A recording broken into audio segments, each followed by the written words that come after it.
नमस्कार दोस्तों, flash point में सभी का स्वागत है। दोस्तों आज बात करेंगे स्टालिन के बेटे उदयनिधि की। उदयनिधि ने एक ऐसा स्टेटमेंट दिया है दोस्तों, सनातन धर्म विरोधी एक स्टेटमेंट दिया है। उन्होंने 2023 में भी दिया था, उनके ऊपर कोर्ट केस भी हुआ था, कोर्ट ने फटकार भी लगाई थी कि फ्रीडम ऑफ स्पीच का मतलब ये नहीं है कि आप कुछ भी बोलो। लेकिन स्टालिन के बेटे उदयनिधि एंटी सनातन क्यों है, इसके ऊपर हम बात करेंगे। आज का टॉपिक यही है दोस्तों।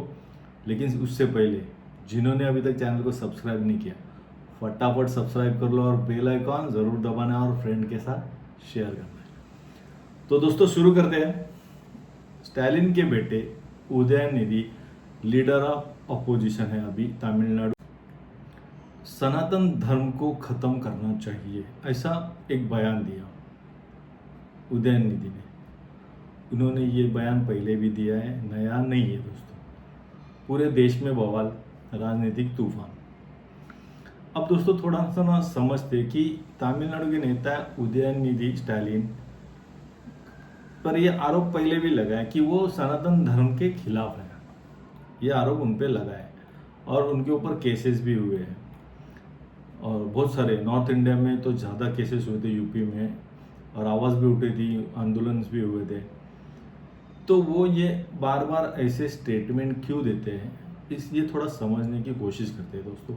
क्योंकि कोई भी उठ के ऐसे स्टेटमेंट नहीं देगा ना, कुछ तो रीज़न रहेगा उसके पीछे। तो थोड़ा सोचते हैं, उसके ऊपर थोड़ा हम लोग बात करते हैं।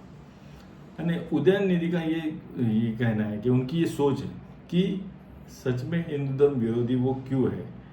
यानी दक्षिण भारत की द्रविडियन पॉलिटिक्स थोड़ी समझनी पड़ेगी इसके लिए दोस्तों। यानी विचारधारा की लड़ाई है ये। इस वीडियो के हम लोग समझेंगे कि उदयनिधि स्टालिन डीएमके के नेता सनातन विरोधी क्यों है और वो क्यों बयान देते हैं, बार बार कंट्रोवर्सी का पार्ट बनते हैं। 2023 में उदयनिधि स्टालिन ने एक कार्यक्रम में कहा था कि सनातन धर्म सामाजिक समानता और न्याय के खिलाफ है। यानी उनका रुख जाति व्यवस्था के ऊपर था कि वो कहना चाहते थे कि सनातन धर्म में जाति व्यवस्था जो है वो समाज के लिए घातक है और ऊंच नीच स्पेशली है वो। तो वो जो है ना, ऊंच नीच होते हैं, अगला पिछड़ा वर्ग, वो समाज के लिए घातक है। ऐसे द्रविडियन सोच है और इसकी पॉलिटिक्स भी उसके ऊपर डीएमके की है। यानी उन्होंने ये तुलना की, लेकिन उन्होंने गलती किधर की कि डेंगू और मलेरिया, देखो तुम किसी के ऊपर बात करते हो ना तो ठीक है, लेकिन उसके शब्द है ना जो, वो बहुत इंपॉर्टेंट होते हैं दोस्तों, संभाल के यूज़ करना चाहिए। उन्होंने डेंगू और मलेरिया जैसी बीमारियों से उसकी तुलना की। उसके ऊपर उत्तर भारत में और पूरे भारत में उनके ऊपर आवाज़ उठी और आग की तरह फैली उनकी ये बात। उदयनिधि को हाईलाइट में रहना आता है, ये बात तो पक्की है। क्योंकि विजय इतना स्टार है, इतना सब बातें हो रही है विजय विजय विजय, एक स्टेटमेंट ने पूरा का पूरा घुमा के रख दिया तमिलनाडु को। फर्स्ट स्टेटमेंट यानी चीफ मिनिस्टर बनने के बाद पहला स्पीच अपोजिशन लीडर का, उसमें डायरेक्ट सनातन धर्म पे अटैक। ये उदयनिधि को पॉलिटिक्स आती है और अपने तरफ ध्यान कैसे खींचना, ये उदयनिधि को बराबर आता है। और बीजेपी और हिंदू संगठनों ने उसका विरोध भी किया था लास्ट 2023 में, प्रदर्शन भी हुए थे, एफआईआर भी हुई थी उनके ऊपर। और अभी डीएमके की आइडियोलॉजी थोड़ी समझते हैं दोस्तों, इसके लिए बहुत इंपॉर्टेंट है डीएमके की एक्चुअली आइडियोलॉजी क्या है, कि ये इस विवाद में समझने के लिए वो थोड़ा इम्पोर्टेंट है। द्रविडियन पॉलिटिक्स, द्रविड़ आंदोलन में डीएमके पार्टी पहले से जुड़ी है, पहले से।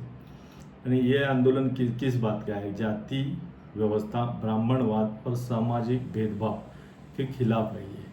ये आंदोलन डीएमके का जो आंदोलन है, द्रविडियन आंदोलन, वो जाति व्यवस्था, ब्राह्मणवाद और सामाजिक भेदभाव के खिलाफ है। इसके ऊपर से ये शुरू हुआ। करुणानिधि और अन्नादुराई, ये दो लीडर ऐसे थे जिन्होंने ये हमेशा सामाजिक न्याय और तर्कवाद की राजनीति की। ये दो लीडर ने हमेशा की। उदयनिधि स्टालिन और डीएमके का ये दावा है। उनका दावा क्या है कि उनका विरोध धर्म पे नहीं है, उनका विरोध इस जाति व्यवस्था पे है। यानी सामाजिक असमानता और जाति व्यवस्था, इसके ऊपर उनका विरोध है। लेकिन वो बात जब करते हैं ना तो डायरेक्ट वो सनातन धर्म यूज करते हैं, तो वो गड़बड़ हो जाती है। वो जाति व्यवस्था यूज नहीं करते वर्ड। स्टालिन के जो बेटे हैं उदयनिधि, जब वो बात करते हैं ना तो वो मेरा विरोध जातिवाद विरोध है ऐसी बात नहीं करते, वो सनातन धर्म को इरेडिक करना चाहिए ऐसी बात करते हैं। यहाँ कंट्रोवर्सी हो जाती है, और इसलिए मैंने कहा कि सोच समझ के बात करना चाहिए। स्पेशली लीडर ने, कोई भी लीडर हो, छोटा हो या बड़ा हो, सोच समझ के बात करनी चाहिए। और लीडर ऑफ अपोजिशन तमिलनाडु, बहुत बड़ी बात है। उनको कोर्ट ने फटकार भी लगाई थी, फ्रीडम ऑफ एक्सप्रेशन है, ठीक है, तुम फ्रीडम ऑफ एक्सप्रेशन से बात कोई भी कुछ भी कर सकता है, लेकिन थोड़ा संभल के सोच के कि तुम डेंगू मलेरिया जैसे क्यों यूज़ करने, क्या ज़रूरत क्या तुमको बोलना है ना तो तुम जातिवाद के खिलाफ हो, ब्राह्मणवाद के खिलाफ हो, सामाजिक असमानता के खिलाफ हूँ मैं, ये बोल सकते हो। लेकिन तुम पूरे पूरे धर्म को ही इरेडिक करना चाहिए, ये स्टेटमेंट तुम्हारा गलत है। उसके ऊपर काउंटर भी आएगा, तो वो समाज में द्वेष बढ़ता है उससे। लेकिन ये द्रविडियन पॉलिटिक्स क्या है, ये इसके ऊपर बेस्ड है। जाति व्यवस्था, ब्राह्मणवाद और सामाजिक असमानता, इसके ऊपर बेस्ड है। तो वही वो कंटिन्यू कर रहे हैं, और बीजेपी वर्सेस डीएमके हो रहा है। और दूसरी बात क्या है कि बीजेपी का कहना है कि सनातन और हिंदू धर्म की आत्मा है, और उसका अपमान करोड़ों हिंदुओं का भी अपमान है, और उसको कोई ठेस नहीं पहुँचाएंगे तो उसको ठेस पहुँचाते हैं। जो स्टालिन के बेटे जो उदयनिधि जो बात करते हैं, वो उसको ठेस पहुँचा रहे हैं। नरेंद्र मोदी ने भी उनके ऊपर कड़ी आलोचना की थी उसके ऊपर। और यही कारण है, ये मुद्दा सिर्फ धर्म का नहीं है दोस्तों, दक्षिण बनाम उत्तर पॉलिटिक्स भी है इसमें, बहुत बड़ी पॉलिटिक्स ही है वैसे देखेंगे तो, प्रतीक बन गया। यानी बिग क्वेश्चन ऐसा है, यानी बड़ा सवाल क्या है उसमें अभी दोस्तों, वो देखते हैं कि किसी विचारधारा का विरोध करना या आलोचना करना धर्म विरोध है क्या? किसी विचारधारा का अपोजिट करना धर्म विरोध है क्या?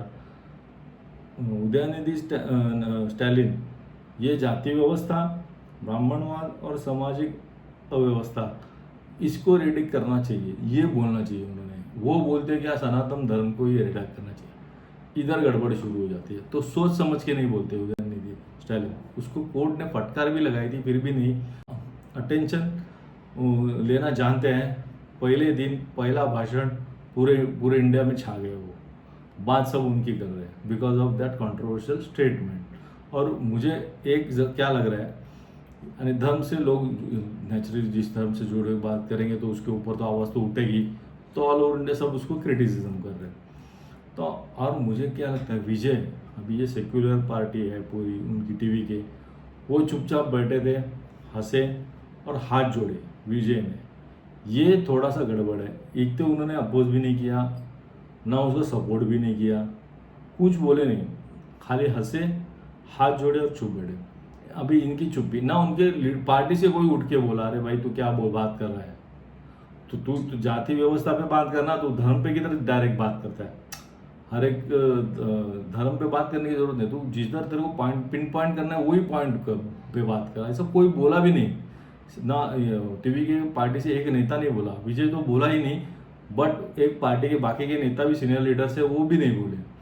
तो ये चुप्पी का मायने क्या है, ये भी सोचने वाली बात है। आगे चल के ये भी बात आएगी कि तुम लोग जो अगर ये स्टेटमेंट दिए लीडर ऑफ अपोजिशन ने, तो सत्ताधारी पक्ष चुप क्यों था, उसके ऊपर किसी ने काउंटर सदन में क्यों नहीं किया? बाद में कितना भी कोई भी कुछ भी बोले उसको कोई मतलब नहीं है, सदन में जो बोला है उसके ऊपर काउंटर करना बहुत ज़रूरी था।